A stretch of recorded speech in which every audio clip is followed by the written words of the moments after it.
Que el Señor nos guarde y nos bendiga. En esta hora en que el mundo entero recuerda y otros celebran la Semana Santa, el periodo magnífico en que Dios revela su amor a los hombres, usando a Cristo como sustituto del pecador y siendo Él el sacrificio perfecto que nos reconcilia con Dios. He sentido en el Señor de enviar una reflexión bíblica, recordando los tiempos que vivimos y comparándolos también con el tiempo en que el Señor entregó su vida en la cruz para darnos salvación a todos. ¿Cuál era el ánimo de aquellos que seguían a Jesús en aquel tiempo? ¿Cuáles eran las condiciones sociales, políticas, económicas y aún climáticas que estaban en el momento en que Jesús fue aprehendido y crucificado? ¿Qué lecciones podemos sacar de todo esto que el Señor nos entrega? Podemos mirar, por ejemplo, en el Evangelio según San Lucas, que hay varias cosas que se remarcan como la grandeza del servicio, cuando el Señor les recuerda a los discípulos y apóstoles que quién es el mayor, el que sirve o el que es servido. Y dice que es el que se sienta a la mesa. Sin embargo, dijo: yo estoy entre vosotros como el que sirve. ¿Y qué hizo el Señor? Sirvió hasta el final. Sirvió aún su propia vida. Pero esto ninguno de los apóstoles y discípulos lo había entendido. Todos estaban con el Cristo que multiplicaba el pan y los peces y alimentaba a miles. Todos estaban con aquel que resucitó a Lázaro y al hijo de la viuda de Naín. Todos estaban con el que limpiaba a los leprosos, con el que sanó a la mujer que tenía flujo de sangre y, por supuesto, resucitó a la hija de Jairo. Todos estaban con el Señor que abría los ojos a los ciegos y sanaba a los mancos y a los paralíticos. Siempre todo era bendición, bendición, bendición, bendición, bendición. Salud, holgura, multiplicación, respuesta y satisfacción de necesidades. O sea, todo a favor de aquel que pedía. ¿Y qué pasó con el que hacía estos milagros? ¿Qué pasó con el Maestro, con el Hijo de Dios? ¿Dónde estaba la lealtad de sus seguidores? ¿Hasta qué punto ellos eran capaces de ser leales en ese ambiente en que se desenvolvían? Parece ser que aquello no estaba en la mente de los apóstoles. Encontramos a un Felipe y a un Tomás que discuten lo que dice el Maestro, que dudan de lo que Él dice, que no creen, aunque andaban con Él y parecía que creían con Él y fueron testigos de los milagros de Él. Y aún más, recordaban que cuando los mandó fueron revestidos de poder para echar aún fuera demonios y llegaron pero muy contentos de aquello. Pero no habían entendido el mensaje y no habían entendido ninguno de ellos que Cristo había de morir, no solo por la nación, sino que por toda la humanidad. Por tanto, ellos estaban en el día a día, como muchas veces estamos nosotros en el día a día con respecto a la iglesia, viviendo con comodidad el día que se nos da, pero ignorando lo que viene. Y aquí es importante que tengamos claro qué pasó. Ahí en el Evangelio según San Lucas, capítulo 22, habla el Señor de esta grandeza del servicio en que Él sirve a los apóstoles. Y luego anuncia la negación de Pedro. Negación que Pedro dice que no va a suceder, pero que Él sí la advirtió. Donde les dice que no se preocupen de las cosas que tienen que tener, porque el Señor proveerá. Y donde ora en Getsemaní y es arrestado, donde es traicionado por Judas y es entregado y arrestado, donde efectivamente en el patio de la casa del sumo sacerdote Pedro uno de sus hombres más leales lo niega 3 veces antes que el gallo cante, donde después el Señor es escarnecido, azotado, afrentado, donde lo llevan al concilio para que testifique y, bueno, al decirle la verdad, simplemente lo mandaron crucificar. ¿Qué pasó? Lo llevaron ante Pilatos y ante Pilatos él mantuvo su dignidad como hijo de Dios y no accedió a lo que Pilatos le pedía o le contestara, pero sí reconoció que era el hijo de Dios. Luego, ante Herodes quería conocer a Jesús, quería verle hacer un milagro, como la gente por televisión o en los teatros antiguamente querían ver cómo los magos hacían algún truco, alguna cosa que fuera especial, pero como para divertirse, como para conocer a alguien portentoso. Pero Jesús no estaba para el teatro de Herodes y no le contestó palabra. Bueno, luego Jesús es sentenciado a muerte y lo demás usted lo conoce. Usted lo conoce. Vino el terrible desánimo de la iglesia. Vino el problema que tuvieron los caminantes a Emaús. Vino el desconsuelo de las mujeres, de María Magdalena y las demás, porque el maestro había muerto. O sea, había algo que no podían entender.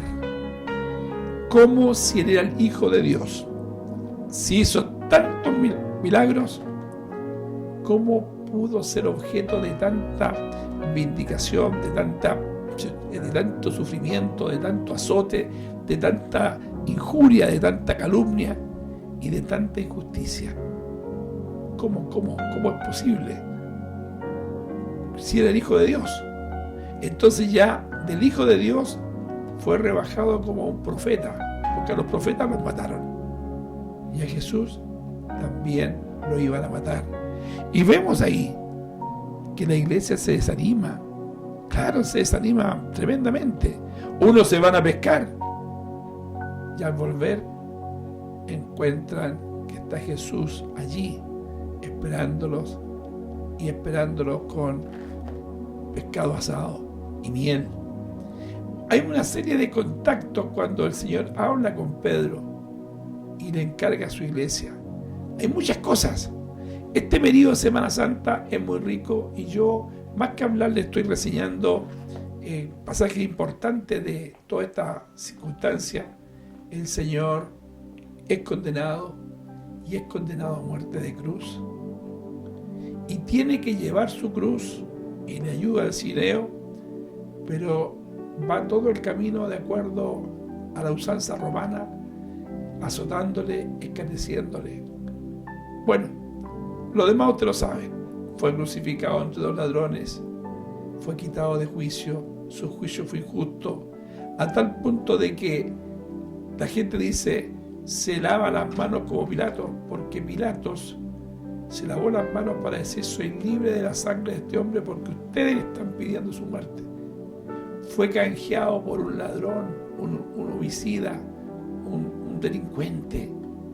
El pueblo judío, el pueblo de Jerusalén, prefirió un delincuente al rey de vida.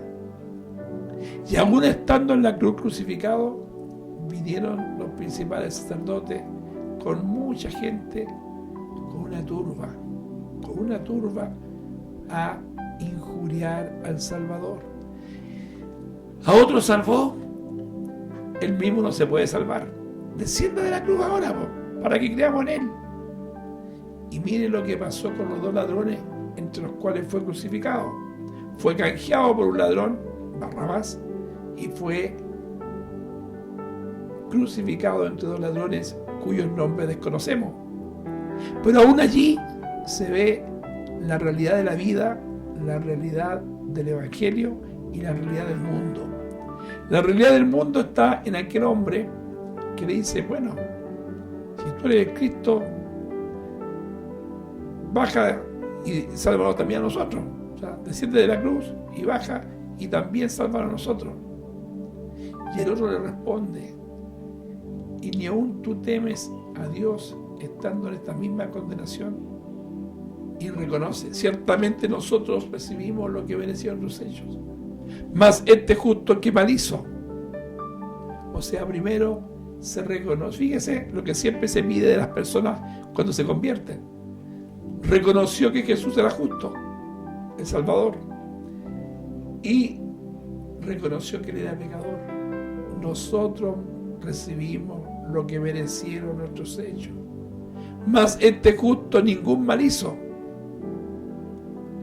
Y luego deja de hablar con el otro ladrón y se vuelve a Jesús y le dice: acuérdate de mí cuando vengas en tu reino. Acuérdate de mí. Eso es fe, ¿no? ¿Qué le dijo Jesús? ¿Hiciste esto? ¿Cumpliste con esto otro? No. Dijo: hoy estarás conmigo en el paraíso. Esa tarde murió Jesús y esa tarde también murieron los delincuentes. Mientras uno fue al infierno, aquel que creyó acompañó a Jesús al paraíso de Dios.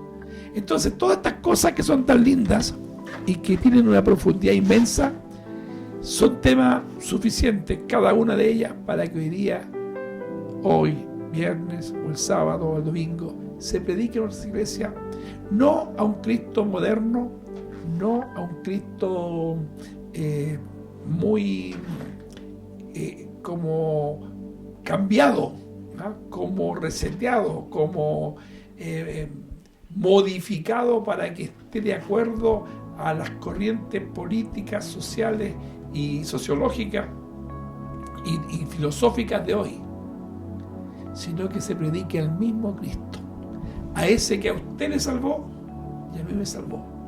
Porque hay una diferencia entre los que leen la Biblia y los que creemos la Biblia. Hay una diferencia entre los que conocemos a Dios y los que han escuchado hablar de Él. Hay una diferencia entre aquellos que por misericordia del Señor hemos nacido de nuevo y aquellos que aún naciendo en la iglesia nunca se han encontrado con el Señor. Nosotros no estamos hablando de un Cristo histórico, no estamos hablando de un Cristo de película, no. Estamos hablando del Cristo real, de ese que cambió a la humanidad, de ese que cambió la referencia de la historia en un antes de Cristo y un después de Cristo. Claro, hay otros que hablan de era común, pero eso porque no quieren reconocer a Cristo, ¿no? Pero el mundo entero reconoce antes de Cristo y después de Cristo. Ahora bien, ¿qué pasó? Cristo murió y fue sepultado, pero al tercer día resucitó y hoy está a la diestra de Dios Padre. Se manifestó a muchos y subió al cielo en los campos de Betania en la presencia de casi 500 testigos. Entonces el Cristo nuestro no está en la tumba de Cristo está vacía, porque Cristo vive y nosotros por Él vivimos, porque un día, en diferentes etapas de la vida, en diferentes lugares, en diferentes circunstancias, algunos en completa paz y otros en una cárcel, en un hospital, en un manicomio, en una calle, en diferentes cosas, en un trabajo, en sus casas, en un templo, por supuesto, recibieron al Señor como Señor y Salvador de sus vidas. Y desde ese instante somos felices. Desde ese instante Cristo cambió nuestras vidas y la de nuestra familia. ¿Cuántos de los testimonios que tenemos es de hermanos que se convirtieron y convirtiéndose en hermano o la hermana, toda su familia posteriormente empezó a servir al Señor? Y cómo Dios les cambió la vida, cómo el Señor nos ha cambiado la vida.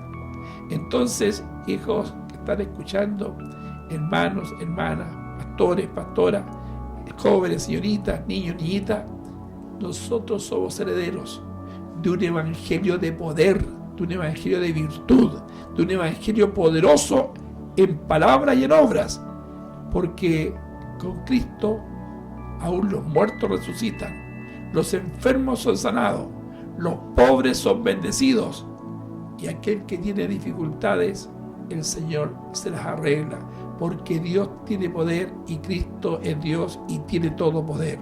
Así que en esta hora queremos pedirle a usted que se tome el tiempo, lea los 4 evangelios en los que aparece toda la parte del sufrimiento y crucifixión, sepultación y resurrección del Señor. Mire, algo anecdótico, pero este tiempo en que normalmente se celebra la Semana Santa de acuerdo al calendario judío, entre marzo y abril, es cuando termina el otoño y empieza el invierno en Jerusalén. Por eso que cuando Pedro entró al patio de la casa del sumo sacerdote, se juntó con los siervos que tenía él, con los empleados que tenía, a calentarse en el fuego porque hacía mucho frío. Y allí empezó a negar a Jesús. Quiera el Señor que usted y yo no neguemos al Maestro. Tenemos el ejemplo de Pedro. Él juró que jamás negaría que estaba dispuesto a dar la vida, y de hecho lo demostró. De hecho, en el Getsemaní, él sacó la espada, él se dispuso y le cortó la oreja al siervo de su sacerdote, a Malco, a quien Cristo se la pegó y lo dejó con su orejita. Pero después, cuando vino ya la fuerza de la turba, Pedro se calmó y se fue siguiéndolo, pero de lejos. Fue el único de los discípulos que lo siguió de lejos. Todos los demás arrancaron, incluido Juan. Todos arrancaron a más no poder. Pero el apóstol Pedro lo siguió. Pero el Señor le había dicho: antes que gallo cante, me negarás 3 veces. Quizás, tal vez, a alguno de nosotros nos haya pasado que en el camino de la vida hayamos negado al Señor. Creo que no es mi caso, pero por misericordia, Señor, hay que moverse en todos los casos. Muchos de los que están escuchando tampoco han negado al Señor, pero algunos lo han negado. No todos los discípulos negaron al Señor, solamente Pedro. Pero Pedro lo negó porque era el único que lo siguió y porque tenía peligro por su vida, porque era obvio que ahí todos querían matar a Jesús. Y si eran capaces de matar a Jesús, a él con mayor razón, temió por su vida. Pero después, cuando recibió el poder del Espíritu Santo, no tuvo nunca más miedo, porque ya sabía que el Señor estaba con él. Para usted, en esta hora, en este mundo en que se anuncian tantas cosas, tantos cambios, en el mundo entero y en nuestro país hay tantos cambios que se prometen, muchos de ellos contrarios a la palabra del Señor y que van a implicar en algún momento una definición que a usted lo va a poner a favor o en contra de ciertos deberes morales que los cristianos tenemos que cumplir, y tiene que elegir si va a servir al Señor o no lo va a hacer, pero con la ayuda del Señor. Así como allá se vivieron todas estas etapas cuando Cristo oró con sus discípulos, cuando lo fueron y lo arrestaron, cuando lo pasaron por todas estas autoridades y lo interrogaron y lo condenaron, por muchas cosas que se pasan, por muchísimas cosas que se pasan, por muchas. Tenga la certeza que en todo momento el Señor va a estar con usted. No se desanime. Mire lo que pasó con los de Emaús. Ellos iban tan tristes comentando todo lo que había pasado y que se había perdido. Y el Señor se acercó al lado. ¿Y qué les dijo? ¿Qué pláticas son estas que lleváis? ¿Y por qué estáis tristes? Lo demás usted lo conoce. ¿Para qué se lo voy a reseñar yo? Si usted ya lo sabe, ha leído la Escritura, y si no la ha leído, léala de nuevo y vea cómo el Señor siempre está con lo suyo. Llegaron a Emaús, le dijeron que entrara, él quería seguir más lejos, pero lo llevaron a la mesa y al partir el pan lo reconocieron, pero él se desapareció. ¿Y qué decía? ¿No ardía nuestro corazón cuando nos hablaba en el camino y nos abría las Escrituras? Y ni comieron, se levantaron y se volvieron a Jerusalén gozosos, porque el Maestro había estado con ellos, había estado en su casa y en su mesa. Quiera el Señor que en la casa de cada uno de nosotros y en nuestras mesas esté el Señor. Pero, terminando, ¿de qué se trata esta reflexión bíblica? De que esta semana recordemos recorramos la Escritura y miremos lo que el Señor hizo y le tomemos el peso a lo que el Señor ha realizado. Normalmente nosotros leemos un pasaje de la Escritura y si es del Evangelio, de un Evangelio. Pero yo creo que el momento amerita a que cada uno de nosotros reflexione y medite en lo que el Señor ha hecho. ¿Cuál fue su sacrificio? Que la iglesia no esperaba. La iglesia creía que todo era sanar enfermos, resucitar muertos y vamos alegrándonos porque donde había dolor, ahora hay alegría. Pero en la realidad no fue así. Cristo fue arrestado, fue castigado, fue azotado, fue flagelado, fue injustamente condenado y fue crucificado y murió y fue sepultado, pero resucitó porque la muerte no lo podía sujetar, porque era y es el Hijo de Dios. Si usted quiere ver días mejores y un día estar con el Señor en el reino de los cielos, y que cuando Él venga a recoger a su iglesia, irse con Él, tiene que hoy día tomar una decisión. ¿Está con el Señor o no está con el Señor? Si está con el Señor significa llevar una forma de vida santa, pía, decorosa, respetando todo lo que este santo libro dice, todas las cosas como son y como deben ser, no como hoy día al hombre loco se le ocurre que sean, sino que como lo manda el Señor. Si usted lo hace, cuando el Señor venga, va a ir con Él. Si ha muerto, va a resucitar y va a ir a su encuentro. Si está vivo, va a volar al encuentro del Señor, porque un abrir y cerrar de ojos, su cuerpo va a cambiar y va a tener esa facilidad de ir al encuentro del Señor. A esto nos invita el Señor. No somos evangélicos de una hora. No somos evangélicos por internet, no somos evangélicos por encargo.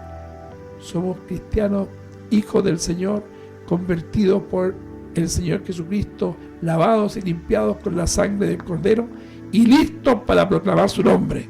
Vaya y trabaje por la obra de Dios, porque el pago es grande. Aquí en la tierra Dios bendecirá a su familia, a los suyos, y también le dará la vida eterna.